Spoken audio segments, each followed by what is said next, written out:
Everyone, as always, I just share my own reflection, perception, thought.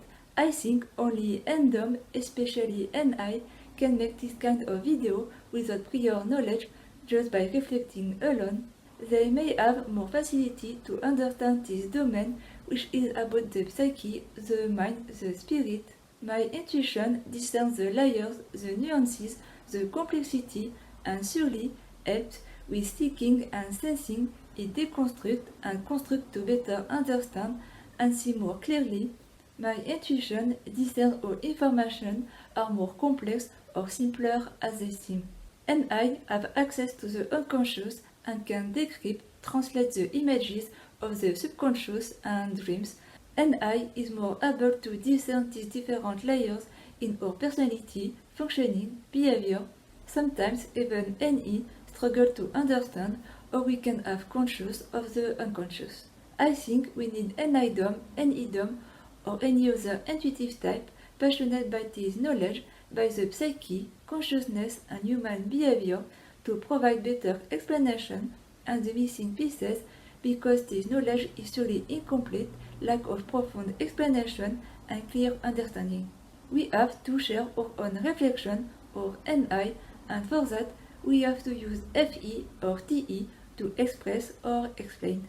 The word shadow is well chosen because in our physical reality we can see shadow and it only exists when there is light. Only the light can make appears and see the dark, the shadow.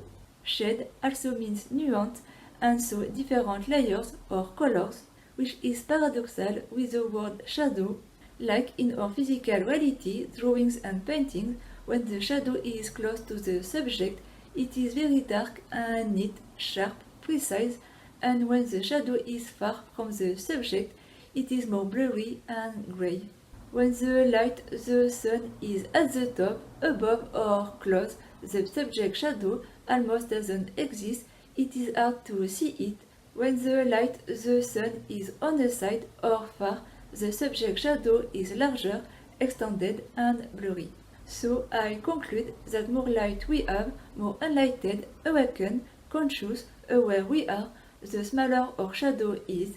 More conscious of the unconscious we are, more we have integrated our unconscious, all part of ourselves, less shadow we have because we have put light on it. A light, a flame on a candle doesn't have shadow, doesn't project shadow. When we are integrated, our shadow is close to us and not projected into other, which connect to another video I made about shadow type, integration and heal. It is a little more complex. In our physical reality, subject, object have three shadows. 1 year ago I made a video analogy between these three shadows in our reality and the four sides of the mind.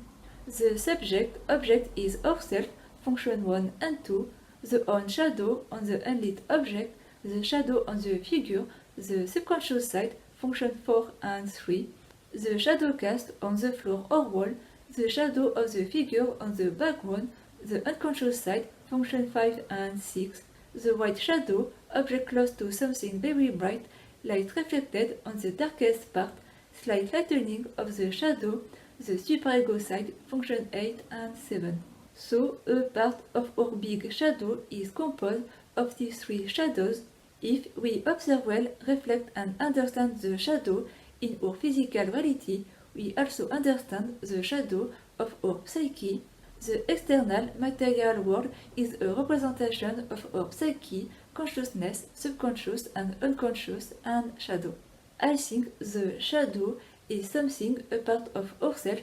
We have to tame, live with it, not to repress anymore, not to overly express it neither, find a balance, peace with, accept it, accepting that we are both good and bad, kind and nasty, etc., yin and yang energy, or maybe being in the middle, not good or bad, not kind or nasty, being neutral, just what it is. Without subject or object, the shadow cannot exist. Without self, there is no shadow. Repressing our shadow is repressing part of ourself, is repressing our authentic self. The shadow can suddenly appear when we feel threatened or stressed, when function 4 triggered because of its low capacity and is the opposite of ourself of the dominant function we embody and naturally are. The function 4 is the door to our shadow unconscious side. The shadow also suddenly appears when too much emotion, whether it's happy, sad, angry, whatever emotion. The shadow also appears from time to time without particular event when we express our honest thought, when we are authentic, true, aligned with ourselves. After all, the truth and existential thing come from the unconscious. So I think the big shadow contains in part what we know and possibly parts that we don't know are unconscious of, that we struggle to define. It contains the three different shadows, subconscious, unconscious, superego side that I mentioned earlier. It also simply contains all the unconscious, not integrated part of ourselves, whether they belong to the 8-function model, Enneagram, human design, astrology, neurology or psychology, or to other systems or to no system. When integrated, we can consciously use all our functions, even the one in the subconscious and unconscious, but they still require effort, more energy, since it is not our natural functioning. Sometimes we use them consciously, conscious of the unconscious, and sometimes we use them unconsciously, and in our case, when we know this specific knowledge, we are more even conscious of the unconscious of this function. It is complex in a sense. I divide the shadow in 3 parts or more, and all the function in 2 parts or more.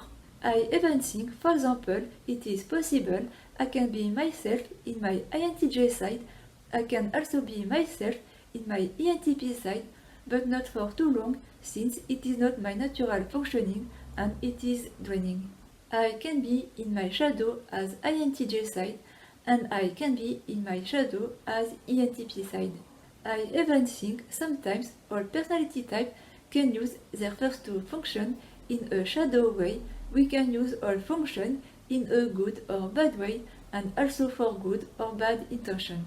The shadow could encompass as well the primary process, first 4 functions, example, people who repress their dominant function, neglect their second function, ignore their functions 3 and 4, or use their function the wrong way.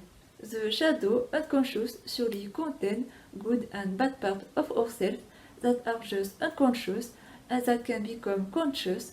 Integration, individuation may result in a partially integrated shadow, unconscious, and we accept both our talents and weaknesses, good and bad traits. Maybe there is no good and bad trait, they are just what it is, they are neutral. Maybe it is just our perception and judgment. We decide if these traits are good or bad. Maybe all people who have not integrated all parts of themselves, who are not individuated or not authentic, are shadows. After all, like in the reality, the shadows are not the object or subject itself. The subject-object is 3 dimensions and the shadow is 2 dimensions. The shadow is a deformed, blurry representation of the subject or object. I find the shadow useful to defend and protect the self when others bully us, hurt us, annoy us, try to destroy us. The shadow may be necessary to create fear on others, to keep them at distance, to protect ourselves. So we have to live with our shadow and recognize that we have a shadow could mean that we are enlightened. If you think you don't have a shadow, that means you repress part of yourself, and so that you are not fully and authentically yourself, and so maybe too much ego. Maybe what we see of ourselves and others is only a shadow reflection of ourselves. After all, we choose what we want to show to others. Also, most of people are afraid to show their authentic self by fear to be criticized, judged, not accepted as they are. Maybe our shadow is all traits and things that are not ourselves because it puts shadow on our own self, the other self, their ego putting us in the shadow. When you are the light, when you are very conscious, you can see the authentic self of people their light and also their shadow when they are not themselves. Maybe it is useless and not so important to talk about the shadow. Just be yourself, let others be themselves, and be respectful. Maybe we should accept that we cannot know and discover everything about everything. Maybe our human brain and consciousness is not well equipped, doesn't have the function or tool to know and discover everything.